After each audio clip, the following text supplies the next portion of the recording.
Chevy.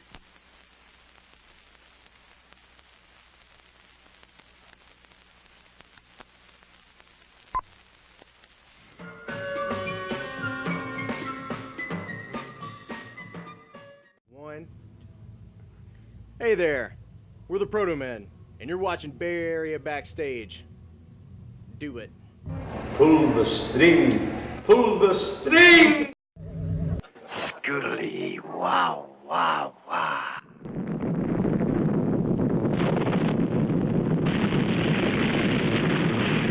Bay Area Backstage.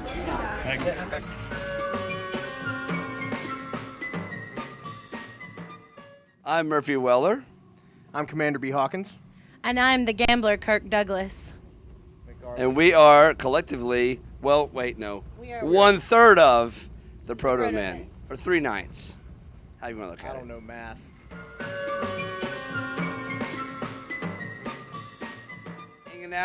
Hanging out and getting a higher education.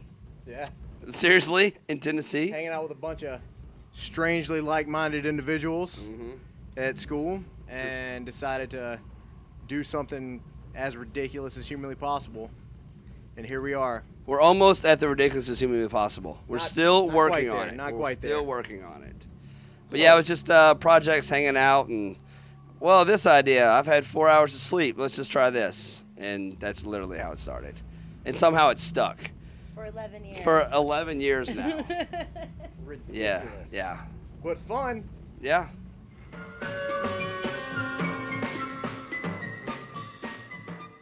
It's a tough one. All of our songs kind of come from different places in our story, so they're all kind of different beasts. Every one of them's kind of their own thing, so it's hard to say. Like the most, like if you want something poppy and whatever like that, then I'd say go for Willow One. If you want something strangely faux prog or something that's really dirty sounding, you might want to go for our first record, which has stuff like Hope Rides Alone and Willow One and Vengeance on it. It's a lot meaner sounding stuff. Yeah, we jump around sound so much that it's hard to just say, hey, this is what we sound like. Check it out, because everything's different. Yeah, you could literally. If you want a rockabilly jam, go to our second record. If you want like a spaghetti western jam, go to the first half of the second record. If you want like super synth Springsteen Meatloaf explosion, go to the second half. Really, just Jim's. Record. Yeah, the second record's Jim Steinman sound, and then first record again it's a lot of the same kind of sounds, but a lot like more distorted and meaner and really like just kind of out of control, I guess. Yeah, it's all over the place. Is what he's saying.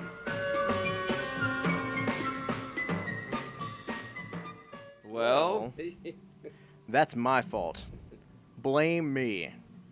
Well, I was just sitting in class one day. No, here's the deal. We are actually a rock opera based loosely around I can't say loosely, but we're pretty loose, approximation of the video game Mega Man from the 80s, like from like 87.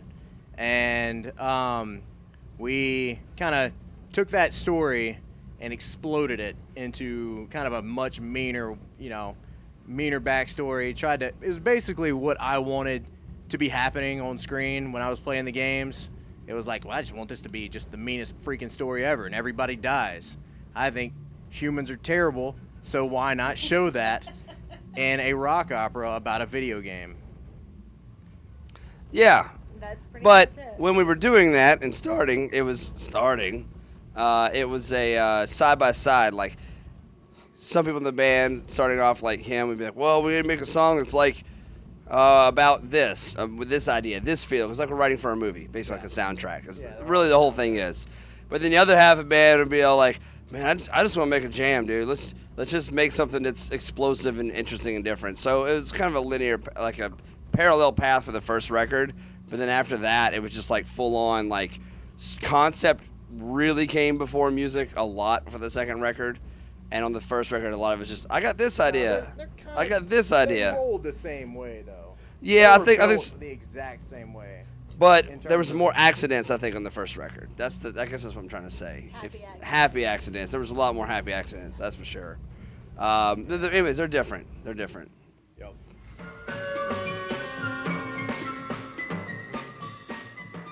It's awesome on this tour because like I'm not sure exactly the ratio, but I believe it's 2,500 to 1 in terms of girls to guys. So like me and Tay and that chick from Echo Smith, about the only girls on the whole tour. So we get like all kinds of just green room space to ourselves and all that good stuff. So yeah, but no, really I don't really think about it just because like, I mean, they fart, I laugh. It's just Robots don't fart.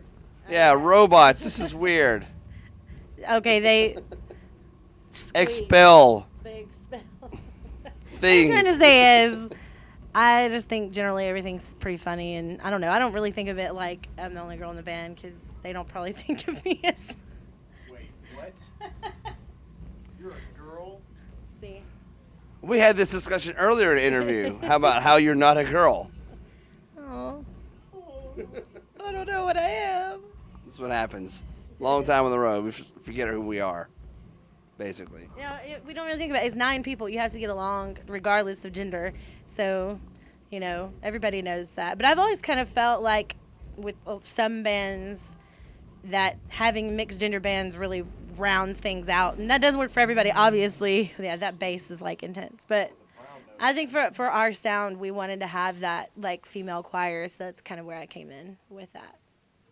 That's right. I did theater as a child, yes. Since the age of like 3.5, and then I did take piano and guitar and violin and voice and all of that. But mainly I came from theater, and then I met Panther, who forced me into rock and roll. So there's that.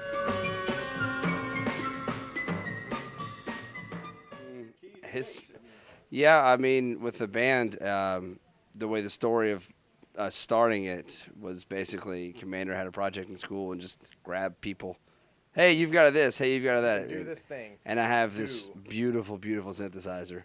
And I just jumped in the studio one night and just said, notes, songs. And it, like I said before, it magically somehow worked. Yeah, it was just, well, we've got this riff. And so it's Yeah. everybody just kept playing different riffs. I'm like, that one, do that one, make it put that one with that one, because I had no clue what I was doing. Still don't know what I'm doing, but I'm pretty good at pointing at things and saying make it do that one. And that's when we wrote our first jam, or it was the Do Vendetta, Yeah. and it turned out pretty ridiculous. Yeah. And it was my first recording project, and man, can you tell it? Yeah, Can you not? Because it's pretty awesome sounding. I'm just gonna say, but it's terrible. we distorted so much stuff. There's phase inversion things in my synthesizer that we found out later. The reason the song will turn your stomach upside down. Like we're learning. We're in college, You can hit like one button on a mastering station, and the entire thing turns into a remix. All you have is stutter delays from H3000 going with a kick and a snare, and everything else is just gone because it's so ridiculous sounding. It's pretty exciting. And it worked at school. We have like listening night where everybody votes, and half of our professors were just like, "This is amazing." The other half of the professors hated They wanted us. It was basically They hated like, us. I was watching it, the crowd in the place, and half of the crowd was just loved it.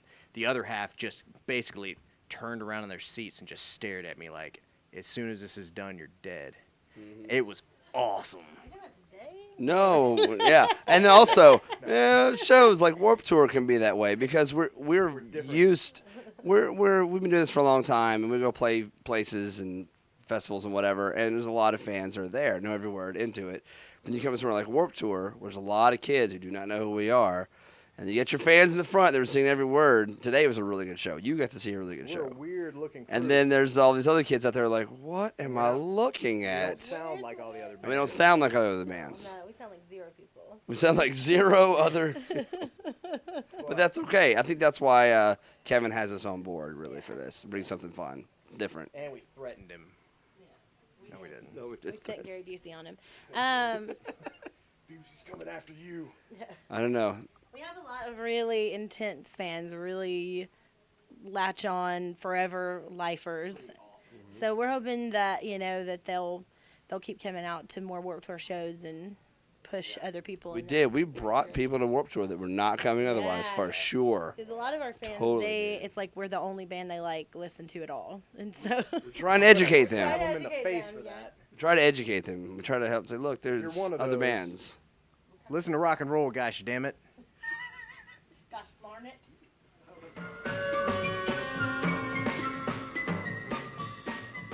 It was kind of it was also a tie to the school situation. We were gonna have our first show, and we had a friend who was like, she had to do this project for another thing, and for another class, and it had to be like a makeup, like kind of a theater kind of makeup situation. And we were like, well, we were kind of thinking of doing that anyway. We could just combine it and do like do our show, and it could be your project, and you can make an A, and we could play ridiculous rock and roll in makeup. And so, do what you got to do. And we did it, and the look of it wasn't exactly what we were after. She just basically, instead of letting us do what we were wanting to do, she had to do it like based on famous people. And so I lucked out because I got to be Shock the Monkey Peter Gabriel. And so it was just like, all right, that works for me, whatever. And then he got like a sweet, Some pretty Adam heart Ant stuff. right It was just there. ridiculous. And then it was like, it was awful. Heath, who our first guitarist, he got to be, I think he was Adamant is who he was, and he had to put the bar across his face, which that was just really that was what he wanted to do anyway. So it was like, all right, it's great for him. But yeah, everybody else, it was awful. But the next show we played, which was I guess 6 months later. Yeah. And at that point, yeah, because at the start we didn't play Every 6 months. 2004 when we first started. And yeah, so at that point, we were like, all right, let's get this right and make it look like we want to make it look. And so I became, I guess, the sad robot. Be sadder. Sadder. There we go.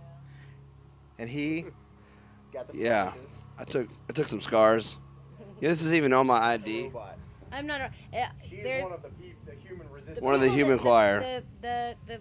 The persons that sing in our band, you'll notice none of us have the silver. It's just something we started a while ago and kind of stayed with it because Panther changes out helmets and things like that, and yeah, we kind of try to justify things. We have layers upon layers of justification. Yes, that's true. Everything was planned out. So we have just like a simple design, and I'm the gambler, so it's a broken diamond, and you know how you do. And Jim and the holograms. I don't know. Jim and the Hall. You can't talk about that now. They're making a movie. It's probably gonna suck. It's Oh, probably yeah. going to be bad. Dang. Got these shoes from Vans for playing this tour, and I'm pretty excited about it because I needed brand new shoes. The thing is, I've always worn British Knights. Like for the past, 15 years, I've worn British Knights every day of my life. And we were trying to get a sponsorship from British Knights, but British Knights, they fall apart and they come back together, and they fall apart and come back together. And either way, they keep bringing their new styles out, and they don't reissue their old styles, and their new styles aren't that exciting. And I had a sweet pair of British Knights that were just perfect for the stage. But then I found out that Vans also makes a pair that will be perfect for the stage. These aren't them. These aren't they. But I'm going to talk. Those are them. I feel like I'm going to talk to the Vans people and see if they will reissue one old set for us to use on stage. So, Vans, if you're listening, we would like you to help us out. If you're and we around would like to here. wear, if you're around and if hanging out at Warped Tour, I don't know why you would be there, you could maybe help us out, and we would like to wear your shoes on stage. Yes. Otherwise, We need a black pair like this with a sweet red line right there that goes that's what we need. Yeah. Oh, yes, If kids. you want to be in these shoes, do something that's fun. Don't do something that you think is like something else because you think it's like something else. Make whatever the hell you want to make. Don't roll into a genre and say, well, this is the genre I want to be in. Don't do that. Make freaking rock and roll. Don't worry about what the next douchey band next to you sounds like because they got little girls chasing them. I mean, that's kind of cool, but That's how it works. you're right. But again, make what you want to make. Do what you want to do. Don't follow a bunch of turd douchebags into a turd pit and say this is awesome. I understand why it's so shitty in here. So shit. Why is it so shitty in here? Yeah, man. Make what you want to make, and you'll get to wear Vans shoes for free. I was just saying, and practice your craft. Like learn a cover from like every era, and just like discover, all kinds of music that. That's what helps us build. Like when we're trying to write a song of a certain, we'll think of a band, but we're telling a story with it. But how do we take that feel from an era or a band and make it sound like Protomen? Yeah. It's really what we do. Seriously. Learn old music. That is the number one thing. You have got to know history about music. If you're going to be in music, know music. Don't come into it and say, well, yeah, my references are somebody that's your contemporary. If you're pulling references from a contemporary, stop it. Stop making music because you're not going to help anybody. It's a Xerox copy of a Xerox copy of a Xerox copy that you're then copying. Don't do it. Go to the source, man. It's simple. He's It's upset. not that simple. He's upset. Get all excited about it. His panties are Not wadding. upset, just excited. I get all flustered and full of.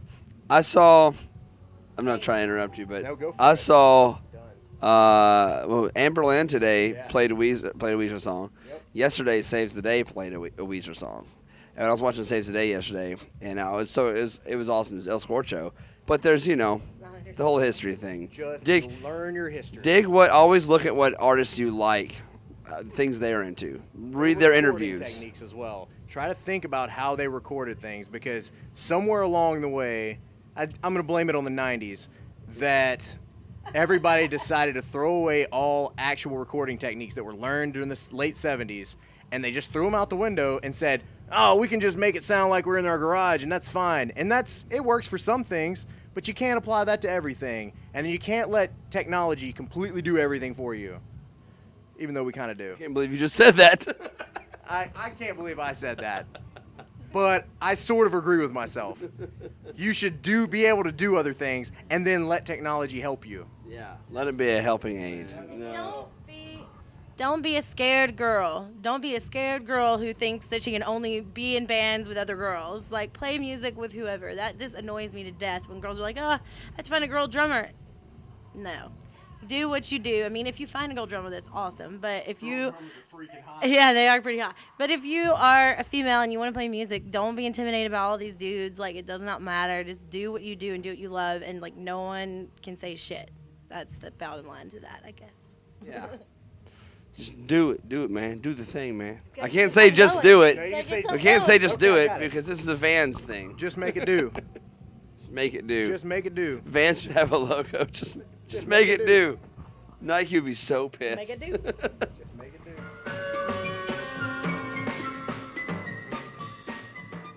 Oh my God.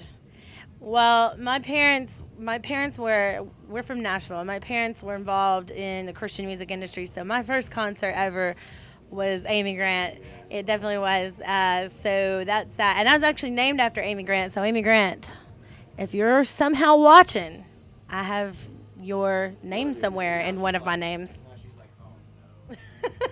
She's like, my name's not Kirk Douglas. Douglas MacArthur C. Clark, Kent State University, Commons.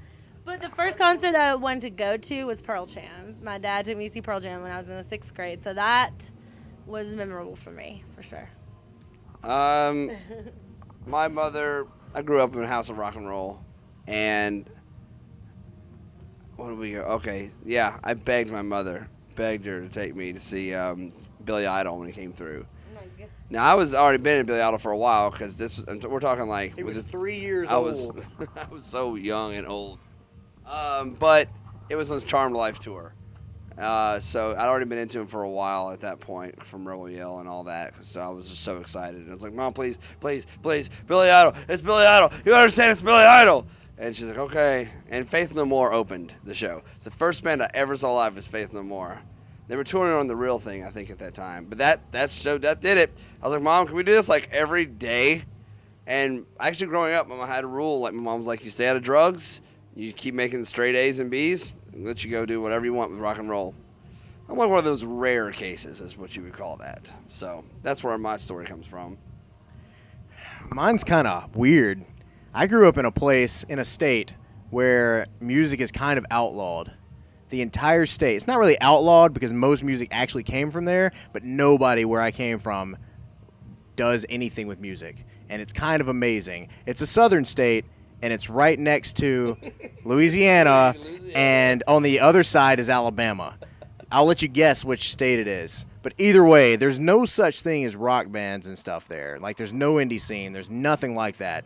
And really what I did was just consume music, like, in terms of, like, collecting old albums and stuff, and just tried to learn everything I could about classic rock. And, like, it just really started in, like, the 50s, and then just kind of worked my way all the way up. I didn't go to the 40s, man. Come on. Please. Just rocking. No.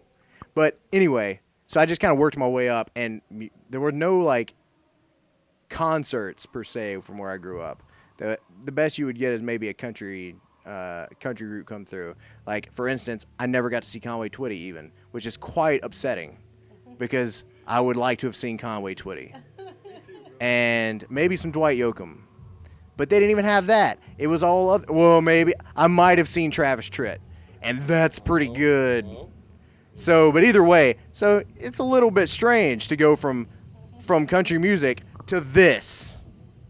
So, and yeah, but that's the other thing. You don't need to live around a bunch of stuff like that to make your own jams or make stuff.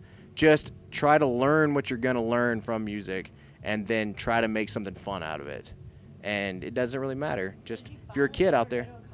Yeah, what concerts you go to? At some point when I started to be able to drive, I started driving to New Orleans from this place that I'm from that is devoid of sound.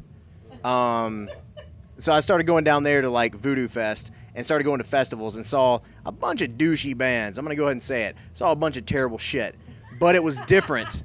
And it was like, man, this is some tough stuff. But now looking back, I mean, when I was there, I was like, this is really awesome. This is great. And looking back now, I'm like, yeah, it's developmental music. You're gonna listen to some terrible shit when you're growing up.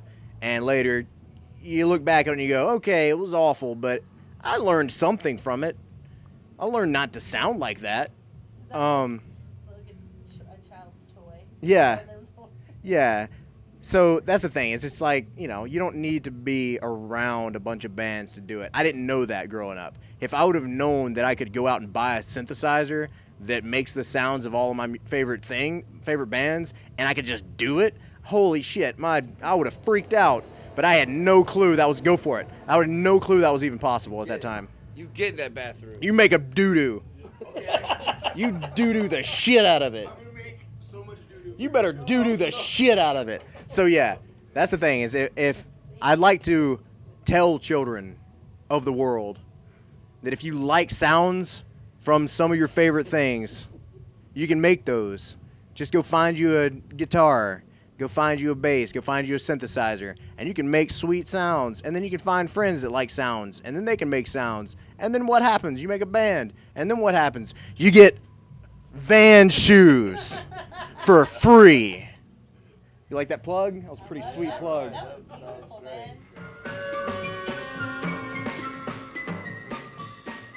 Protomen.com is where you can go. You can get on the mailing list. Get on the mailing or he'll list. beat you. I will beat you to death. And when you get on the mailing list, you get all kinds of updates write about you little awesome little emails stuff. once a month, You usually. can get on Facebook, Twitter, Instagram. I don't even know what else we have anymore. The main things. Coming out in the fall, we have a full-length covers soundtrack record. And this summer on Warped Tour, we're selling 4 songs from it. And a nice little laminate, a little lanyard you can buy at our merch table. And it's fancy, and you download stuff. So. And you don't have to carry it around with you. You just put it over your neck and walk around Warped Tour and don't have to worry about it. Wearing music on your neck. That's not really music. We tour all the time, so pay close attention. Read that mailing list. Come see us. If you didn't make it to Warped Tour, make it to a rock. 30 days, man. Yeah, there's still 30 days. 40 There's days. 40 days left to Warped Like Tour. a million days left of Warped Tour. But if you don't make it to Warped Tour, follow us, we'll come to your city usually. Yeah. Follow your dreams. No, That's not a dream following. Unless you live in that devoid of sound Place. that do it. We don't even go there. You can make it out of there. It might be purgatory, but you can make it out. And you can, at some point, wear Here we go. fan shoes. Yeah. All right. See that? See what happens, Thanks. British Knights, when you don't support us? When you find a stranger in the Alps. When you find a stranger in the Alps, you see what happens when you feed a squirrel scrambled eggs? We are in retreat.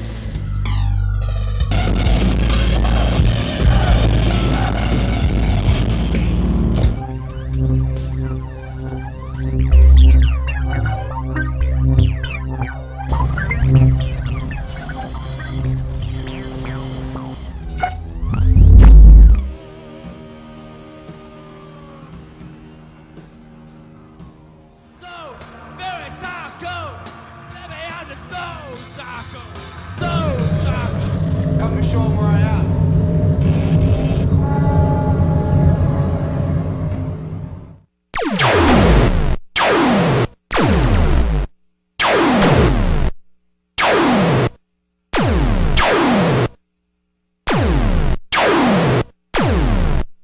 Destroy the humanoid. Intruder alert, intruder alert. Intruder might not escape.